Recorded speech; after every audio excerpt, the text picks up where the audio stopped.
Whole books have been written about this, so I'm going to have to simplify the subject greatly.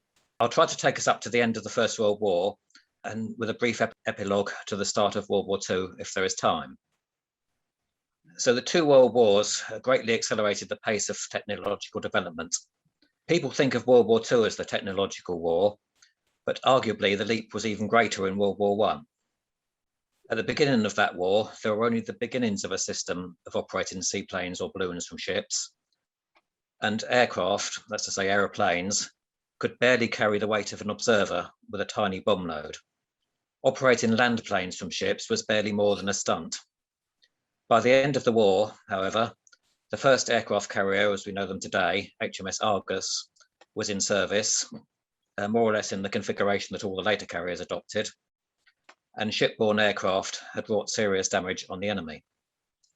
If you stretch the definition of naval aviation, it could be said that the first use of such technology was by the Austrians in 1842, when, during the Siege of Venice, unmanned hot air balloons carrying explosives were launched from the steamship Volcano in the hope that they would descend onto the city.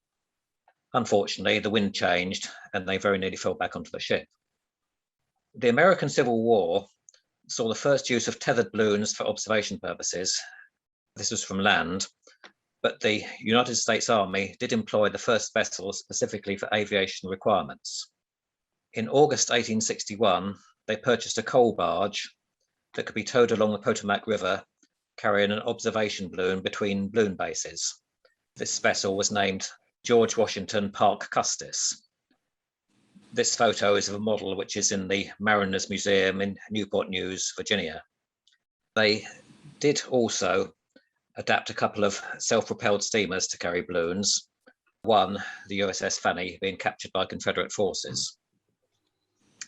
But of course, all these were really only balloon or aircraft transport systems. They didn't actually operate the balloons from the vessels, as far as I know. The Confederate States Navy operated a vessel called the CSS Teaser as a floating balloon base from the James River from 1st to the 3rd of July 1862, but she was captured a day later. I can't really find any decent pictures online of any of these other vessels or any models. So if we fast forward to the first decade of the 20th century, several navies started to experiment with vessels carrying observation balloons that could be towed behind the ship at this time. In 1902, the Royal Swedish Navy constructed the first vessel built specifically for aviation purposes, as distinct from adaptations, a barge which they simply named Balloon Depot Ship No. 1. I should say that Wikipedia dates this as 1907, but another source, which I trust rather more, says 1902. I should say that the spherical balloons, which we generally think of as a balloon, were actually proved to be pretty useless for observation purposes. They, in a high wind, they just tended to bob around, making things very uncomfortable for the observer and this job nearly impossible. So in the late 19th century, what we now think of as the kite balloon was developed. This model by a German called August Parsifal, known as the Draken, or German for dragon. And I think you can imagine that there were other nicknames for it if you've got that sort of imagination. Anyway, this Balloon Depot Ship No. 1 carried one of these balloons and petrol engines to power the hydrogen generators, which I'd have thought was a health and safety issue. The Imperial Russian Navy can be credited with the first seagoing aviation vessel, self-propelled aviation vessel, the Rus, which they adapted from a liner in 1904. The concept was highly advanced. She had 4 kite balloons with telephone communications to the ship and aerial photography apparatus. Unfortunately, they chose a vessel that was already in a poor state of repair, and she was not ready for use in the Russo-Japanese War of that year. The seaplane carrier was the next step.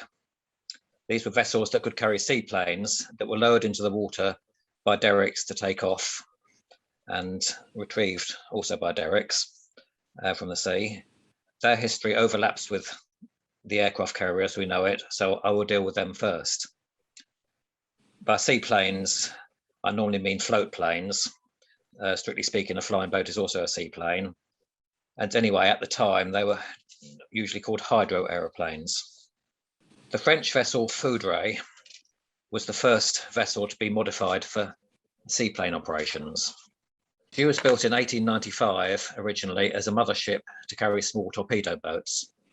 This concept soon became outdated, and she was converted to a repair ship in 1907, and then converted again to carry seaplanes in 1912, initially of the Voisin and Caudron types. The photo shows her as converted, with a hangar, I think probably just a canvas hangar, added aft of the funnels.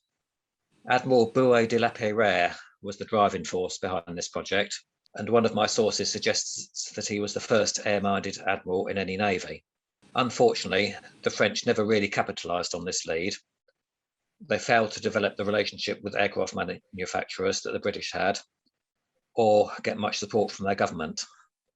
The Foudre was really only used for transporting seaplanes during the war, but she did deliver a squadron of Nieuport float planes to Port Said in late 1914, which gave good service observing Turkish troop movements near the Suez Canal, but they were not operating from a ship. The French converted a couple of other merchant vessels to carry seaplanes later in the war, as did the Italian, German, and Russian navies, but they made little contribution to the war. A possible exception to this could be the German commerce raider HMS Wolf, which made a 15-month cruise around the Indian Ocean from December 1916, destroying or capturing 35 British merchant vessels and 2 warships. She carried a Friedrichshafen FF-33E float plane named Wolfchen, which means little wolf, which greatly enhanced her ability to find targets and give warning of British warships.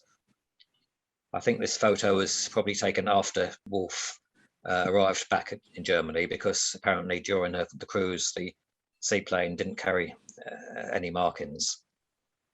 Now, it was actually the Imperial Japanese Navy who could be credited with the first use of ship-launched seaplanes in action. This was during the siege of Tsingtao in October 1914. Tsingtao was the German enclave in China. It's the present-day Tianjin.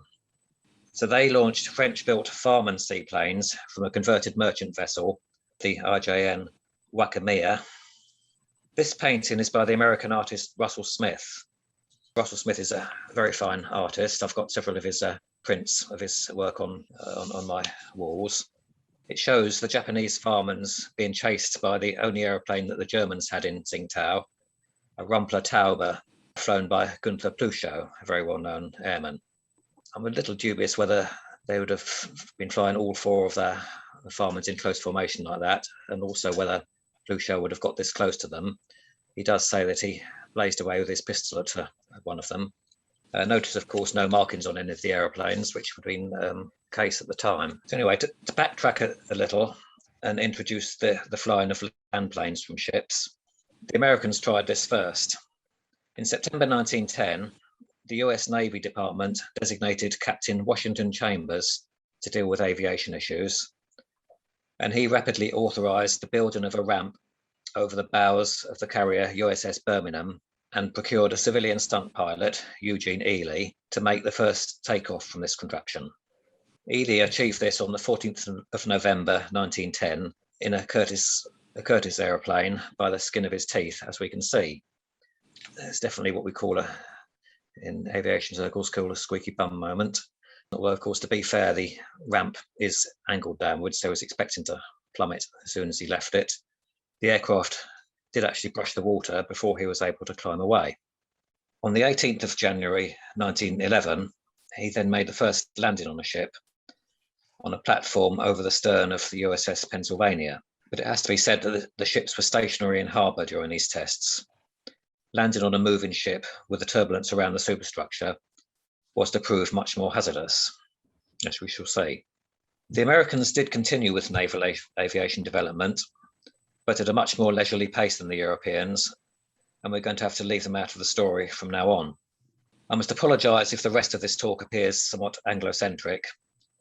However, in this case, it is justified because the Royal Navy really was the world leader in naval aviation for all of the war. Other nations were limited to a few experimental seaplane carriers, until after 1918. Sadly, of course, we lost that position by the start of World War II and never regained it. I'm also simplifying the story by leaving out the land-based operations of the various naval air services. Suffice it to say that in Britain, the Royal Flying Corps was established on the 13th of April 1912 with an Army wing and a Naval wing. The Naval wing was unofficially referred to as the Royal Naval Air Service from an early stage, and the RNAS was officially commissioned entirely under naval control in July 1914. The Royal Naval Air Service is often considered to be in some ways more innovative than the RFC. The Royal Naval Air Service did also have land-based squadrons on the Western Front and in the Mediterranean theatre supporting the RFC, as did the Imperial German Naval Aviation Service, although that was in smaller numbers, but they are not really part of this story. The first Royal Navy officer to learn to fly was Lieutenant Charles Romney Sampson, and on the 10th of January 1912, he made the first flight from a ship of the Royal Navy from a ramp over the bow of the battleship HMS Africa using a short S-27 biplane while the ship was moored at Sheerness. On the 2nd of May, he took off from a platform over the bow of HMS Hibernia, which was the first time that this had been done while a ship was underway in the open sea. Now you can see the problem here. The ramp is basically puts a part of the ship's main armament out of action. So the Lordships of the Admiralty weren't too keen on this. It would have meant, if they continued with it, that any ship so equipped would have had to have been accompanied by other ships similarly armed. Although I suppose in a dire emergency, you could just reverse the turret and the entire ramp and seaplane would fall into the sea. But as far as I know, they never had to do that. However, they did continue with ramps over turrets for much of the rest of the war. For instance, in August 1917, a Sopwith pup flying from a ramp over the bow of the cruiser Yarmouth managed to shoot down Zeppelin L-23. So there followed various experiments in which seaplanes were landed alongside ships and craned aboard. In May 1913, the protected cruiser HMS Hermes, originally built in 1897, was designated for aviation trials and fitted with canvas shelters fore and aft, which you can just about see in this photo. She had derricks for lifting seaplanes in and out of the water, and a bow ramp for launching land planes, which you can just about see in front of the forward hangar. So this shows some of the problems during experiments. We're attempting to recover a seaplane from the sea back aboard the vessel. This aircraft is a short folder, which was the first type of aircraft to be made with folding wings for naval service. One wing is already folded, so the aircraft isn't actually quite as mangled as it looks, but we can still see how precarious the operation was and how easy it was to damage the aircraft by banging it against the side of the ship, basically. Note the seaman holding onto the netting with one hand, while in the left of the photo there, using a bamboo pole with a cloth on the end to try to stop the aircraft banging into the side of the ship. Experiments over the next year with this vessel contributed greatly to the experience needed for these operations just in time for the war. Additional impetus came from the First Lord of the Admiralty, a certain Winston Churchill. He was always air-minded, to give him his due, and he gave the Royal Naval Air Service his full backing. He made several attempts to learn to fly and crashed badly at least once, but never went solo. I think both the cabinet and his wife persuaded him to give up. Hermes was used to transport aircraft and supplies to France at the start of the war, but on the 31st of October 1914, she was torpedoed and sunk by the submarine U-27. The Royal Navy lost at least 6 cruisers in this way in the Channel and the North Sea in 1914, often with heavy loss of life. Fortunately, in the case of Hermes, only 21 of her crew died, and 2 seaplanes also went down. So, continuing with seaplanes, the ideal ship for conversion to a seaplane carrier was the cross-channel or Irish Sea ferry. These vessels were fast and manoeuvrable and readily available with the collapse of the passenger trade as the war started. 3 steamers of the South Western and Chatham Railway Company were rapidly converted, Empress, Engadine and Riviera. This is HMS Engadine. Initially, they had canvas hangars erected. These were later replaced by rigid hangars. That's the later development in the photo here. So you can see aft a seaplane, a short 184 seaplane on the quarterdeck behind the hangar with two cranes there for manoeuvring her. These three ships, Empress, Engadine and Riviera, carried out the first ever seaborne air raid on enemy territory on Christmas Day 1914 in what became known as the Cuxhaven raid. The idea being to bomb the Zeppelin sheds thought to be in the area.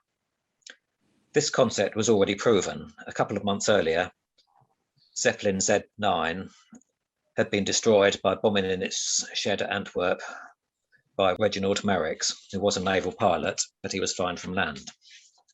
Cuxhaven is a German port at the mouth of the River Elbe, so it meant approaching the German coast very closely.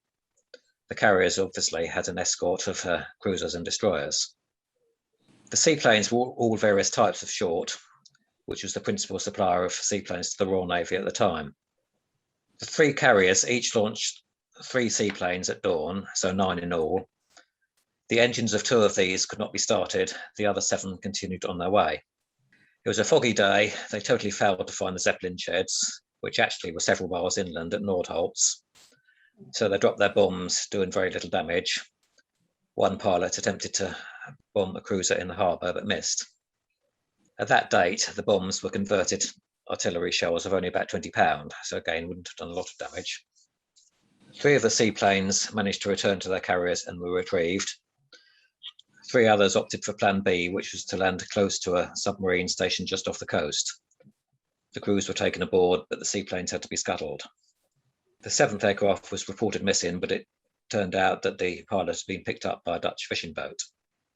The ships were chased out of the area by German seaplanes and the Zeppelin L6, which all dropped bombs but did no damage.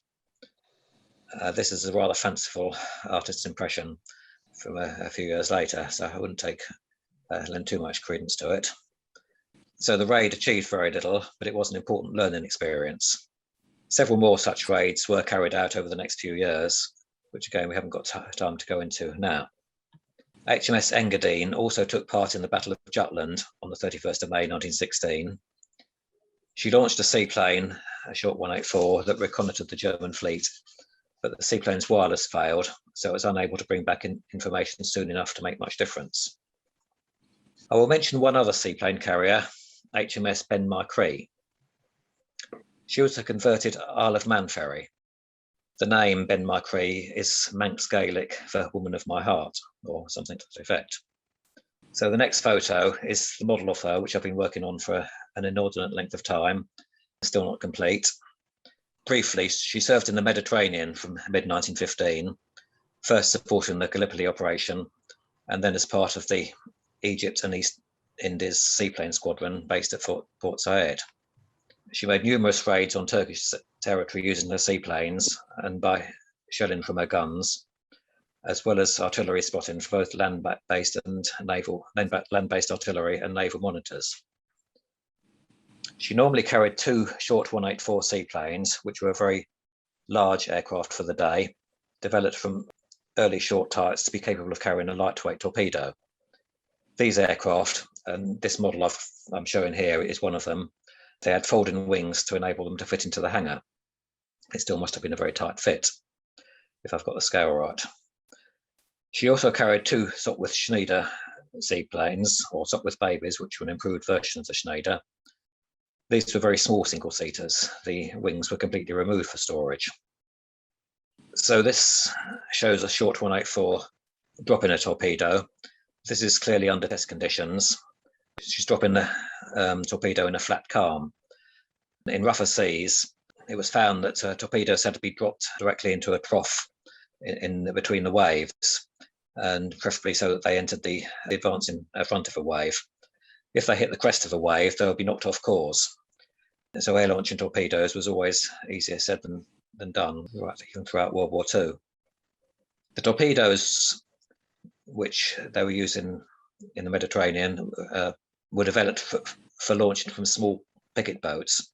They only carried 77 pounds of explosive, so they weren't going to do a lot of damage. But even given their small size, the shorts had difficulty taking off from water and sometimes totally failed to do so.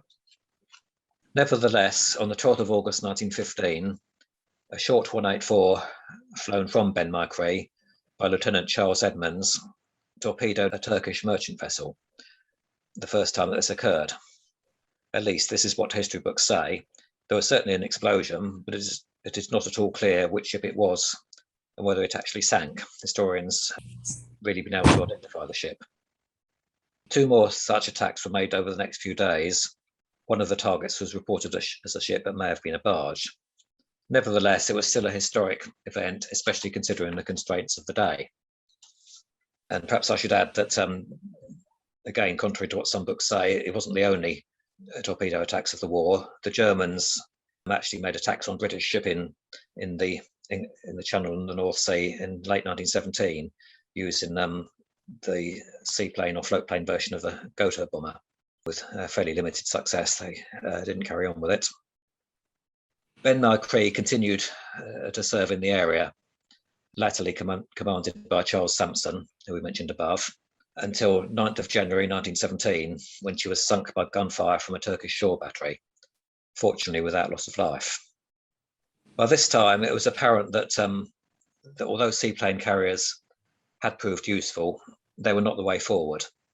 It was difficult to launch and recover the seaplanes in poor weather, and seaplanes were never going to have the performance or load carrying capacity of land planes because their floats were so heavy, which also put them at a disadvantage in combat with land planes. In fact, the only combat fatality that Ben-my-Chree suffered was when American-born Lieutenant Banks Price, the pilot of Sopwith Baby 8135, was shot down in flames by a Rumpler C-1, flown by future ace Walter von Bülow-Bothkamp and his observer Frederick von Hessler. Therefore, development increasingly moved towards operating land planes from ships.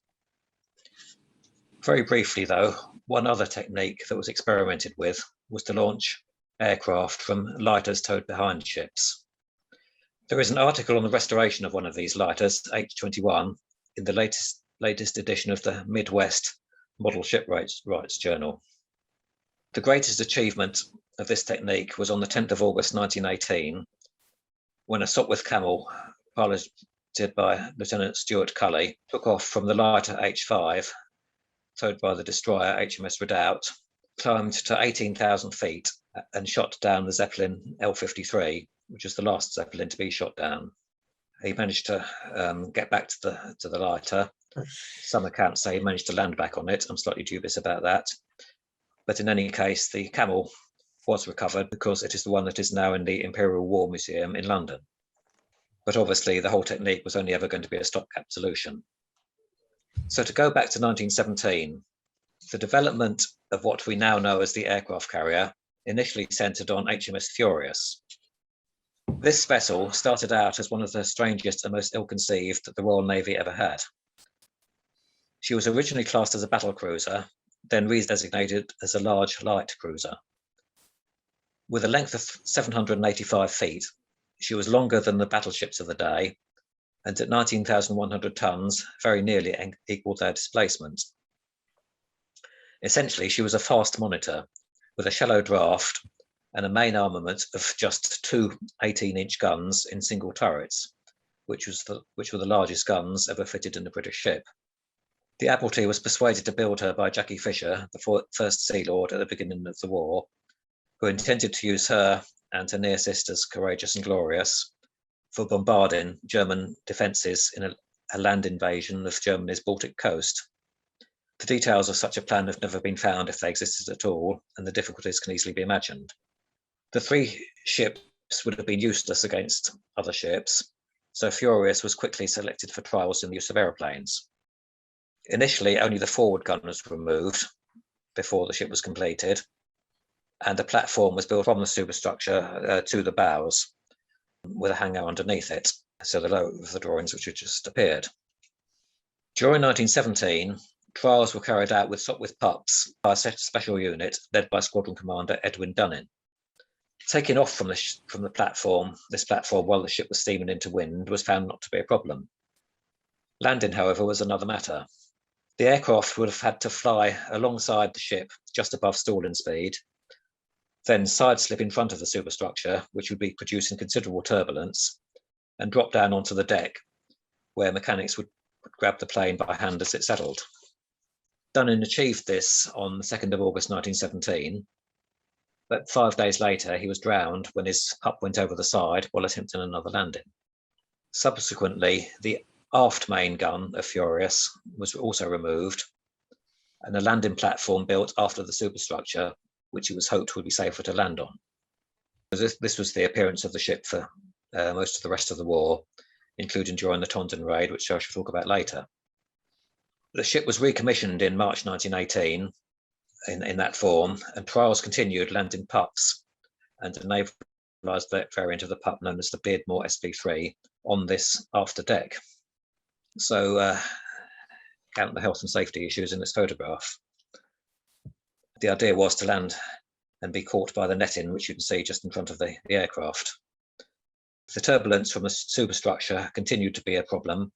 Despite the use of this netting and various types of arrestor gear, very few landings were achieved without a crash, and there's several more instances of going over the side. There were no more fatalities, but some very narrow escapes, and a lot of bloody noses and duckings. Note the early form of arrestor wires on the deck. Rather than being transverse to stop the aeroplane, as we understand it now, they were longitudinal in an attempt to guide the wheels and stop it going over the side. So the wheels would have slot in between the wires. That was the idea. This particular aircraft actually has skids rather than wheels. So again, I imagine the pilots would have had a backache for a considerable time afterwards if they landed on skids on a wooden deck. So anyway, it became apparent, particularly after wind tunnel tests on models, that the solution was a full-length flight deck with an island superstructure on one side, or else with the entire superstructure contained under the flight deck. Furious was not modified to have a full-length flight deck until after the war, but she was selected for a raid that became known as the Tondern raid. This involved flying Sopwith Camels from a forward deck, knowing that they would have to ditch alongside on their return. By this time, they'd given up the idea of landing on the aft platform. And yes, those 7 Camels really did take off from that very narrow, very short space. Briefly, Tondern is now in Denmark, but it was then in Schleswig-Holstein in the north of Germany. The aim was to destroy the Zeppelins, which were based at Tondern, by bombing them in their sheds. Before dawn on the 19th of July 1918, 7 Sopwith 2F1 Camels, which was the naval variant, successfully flew off her foredeck. One suffered engine trouble soon afterwards and ditched alongside the destroyer, and the pilot was picked up.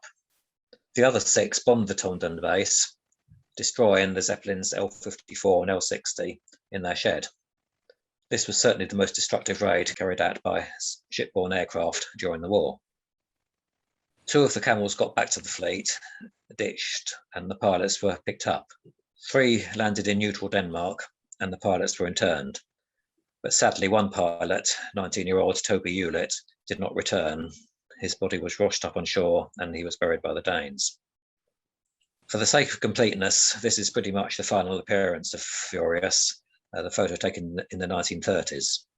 Those are Blackburn Baffin torpedo bombers overhead. So I've omitted several ships which perhaps I would have liked to have talked about in terms of development. So the final ship which I'm going to describe in detail is HMS Argus. She was the first carrier to have a full-length flight deck. I'll say right now, actually, she had no superstructure above the deck. What you can see towards the bows there is a wheelhouse which could be raised when there were no aircraft flying off. It was lowered and flushed to the deck in order to fly the aircraft. So she was laid down at William Beardmore shipyards at Dalmuir in 1914 as a liner for the Italians named the Conti Rosso. She was never completed as a liner and was taken over by the British government in 1916 for conversion to an aviation vessel and commissioned in that form on the 16th of September 1918. Her superstructure was removed, her interior became a hangar, and a flight deck was built 14 feet 6 inches above the hangar roof. This is a wind tunnel model of Argus. In that particular configuration, that was trying out the model with a double island with a archway and a bridge underneath.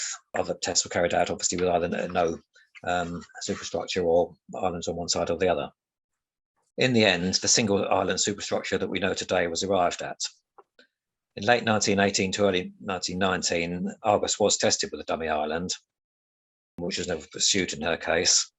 But in order to get her into service, it was decided not to have any superstructure above the deck in order to minimise turbulence problems. Argus therefore retained her totally flat top for the rest of her life.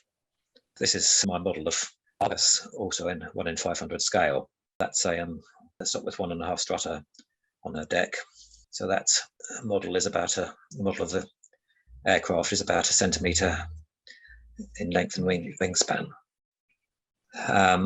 The funnels took the form of horizontal ducts running from the boiler uptakes between the hangar roof and flight deck and exiting under the stern overhang under the quarterdeck. If you looked closer, you could probably just about see the fan extractors, which are supposed to extract the smoke and hot gases. That created all that an enormous amount of problems with all the turbulence from the hot air as aircraft were trying to land. The weight of the flight deck made her somewhat top heavy with associated stability and handling problems, and she had to carry a considerable amount of steel ballast all her life. She had 2 lifts from the hangar to the flight deck, much as carriers have had ever since. But in fact, the aft of the 2 lifts was never really used because the mechanism went straight down into the hangar and got in the way. So they continued with use with the forward lift, which was actually very useful because it was very large. And in World War II, Argus was the only aircraft which could accommodate the original version of the Sea Harrigan, which didn't have folded wings down into the hangar.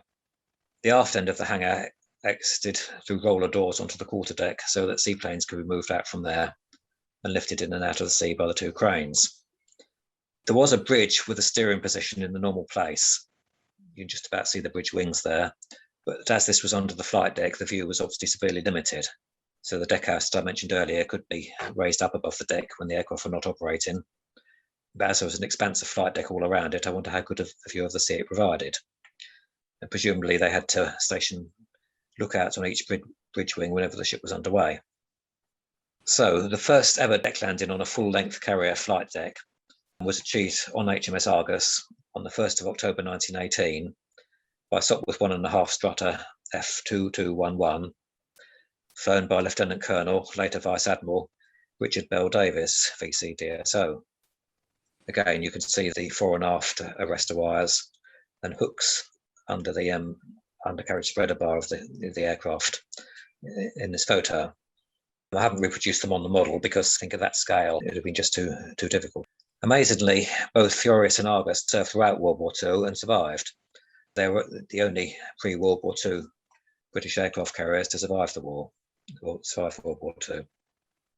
To very briefly take us up to World War II, the United States Navy commissioned the USS Langley CV-1 in 1919, which was a ship very similar to HMS Argus. The first carrier to enter service that was built from the beginning as an aircraft carrier, as distinct from being converted from another vessel, was HMS Eagle, commissioned in 1922. I couldn't leave this subject without showing this absolutely superb model of HMS Eagle, and this really is a model by the late John Prothero Thomas. I think this is 1 in 384 scale. He even manages to produce all the figures, the crew at that scale. In fact, the Japanese carrier RJNS Honsho was laid down before Eagle. It came to be built from the keel upwards as an aircraft carrier, but she didn't enter service until after Eagle. Sadly, the British lost their lead in naval aviation by the start of World War II. It wasn't so much the design of the carriers which was the problem. The latest of them, the ones built in the late 30s and early 40s, were as good as those of the United States and Japan, albeit smaller. The principal problem was that the Fleet Air Arm, which replaced the Royal Naval Air Service, was part of the RAF, not the Navy, until 1939. So you can imagine the problems of command and control that created. Richard Bell Davis, who we mentioned above, was one of the very, very few Royal Naval Air Service officers to decline to join the RAF in 1919 and remain loyal to the Navy. And of course, the Fleet Hour Arm was never prioritised in spending reviews. The Fairey Swordfish was an example of the problem. It is remembered as being a great British aircraft alongside the Spitfire and the Lancaster. Now, this was absolute rubbish. It is not something to be proud of that we were still building canvas-covered biplanes in 1939 when the Americans and Japanese were building all-metal monoplane torpedo bombers that were over 100 miles an hour faster. We had no monoplane single-seat naval fighters at the start of the war, which again both the Americans and the Japanese did. In fact, of course, we had no purpose-built single-seat fighters for the whole of World War II. All ours were conversions of variants of land-plane fighters, i.e. the Sea Hurricane and the Seafire. That, however, is a discussion for another day, so I'll wind up there. Thank you very much.